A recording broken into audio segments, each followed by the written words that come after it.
Folks that come on this show have been playing the format for a long, long time. We run cards that some newer players might have never come across. We discuss some of those cards each week in our feature segment, Hidden Gems.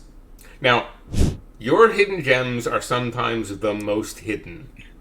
Why don't you give us some goodness? It was a little less hidden. In fact, I'm breaking my rule slightly in that I'm going to give you a not old bordered card. But I've been building. I'm actually building a couple new commander decks right now, and I stumbled across this one while I was building this because I've used it before. I love it, and I'd kind of forgotten about it. And it comes from Avacyn Restored, which is a set that gets a lot of maligning for a lot of reasons.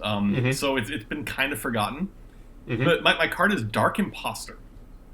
And Dark Imposter is a 2/2 for 3, which is not terribly exciting.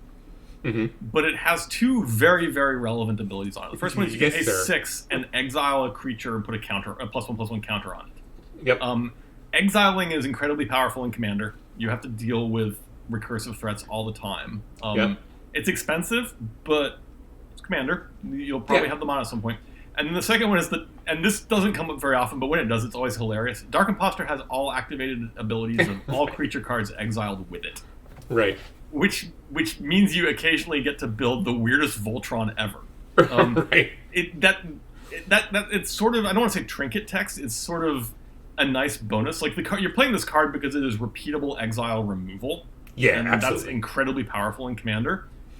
But every once in a while it does do something, a bonus hilarity, and I love it for that. But yeah, it's just a card that it's a 2/2, but it's a must-remove 2/2. Like, they can't let this sit on the battlefield or you're going to start wrecking. The other thing I really like about this card is it's super rattlesnakey. Yes. Like if you have 6 mana up and 2 people have large creatures they want to, or just have creatures they want to hang on to, they're tempted not to actually kill it in the hopes you'll go after the other one. Right. It's not a huge rattlesnake. I mean, somebody's going to kill this card because it will take over the game. But it's a nice little bonus of maybe if you don't kill it, Sheldon's creature over there, that's a giant pain. I can get rid of that for you. Right.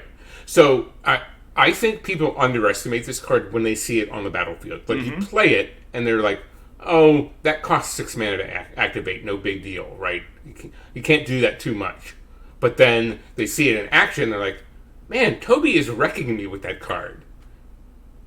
So I've played it before. I play it in a budget deck. I have a deck where both the cards are inexpensive and the cards are inexpensive to play. So I don't think there's anything over CMC 5 in the deck. And this fits and gives you a really relevant and good ability. Good pick.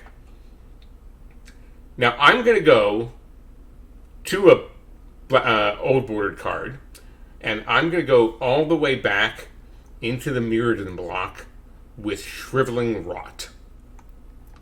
It's an instant, costs 2 and 2 black, and it's a modal. Choose one. Till end of turn, whenever a creature is dealt damage, destroy it. Or, until end of turn, whenever a creature is put into a graveyard from play, that creature's controller loses life equal to its toughness. And the big thing it has here is Entwine. 2 generic and a black. So for 7 mana, you can have both effects. Have you seen this card in play?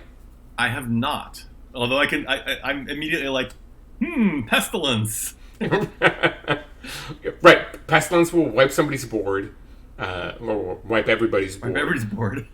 But this is one where if you're playing a low creature count deck, and you know that your environment is a little bit wrath happy anyway, you can really catch some people with their pants down.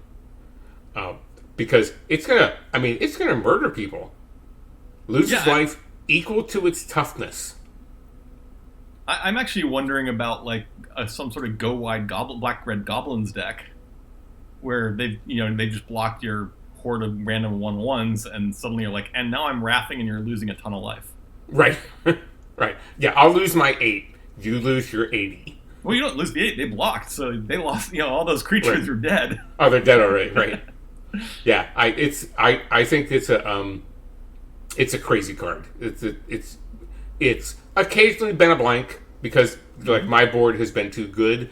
But if you're playing in a deck that gains you some life anyway, you get out there, you're in front, and then I've definitely killed a number of people with Shriveling Rot. And every time it does, somebody's like, "Oh, what the hell is that card?" It's a shame it doesn't fit into you did it to yourself. Right. Yeah, exactly. All right, well, we've dipped into the mines, dug up a few hidden gems. Here's hoping we've inspired you to do a little spelunking on your own.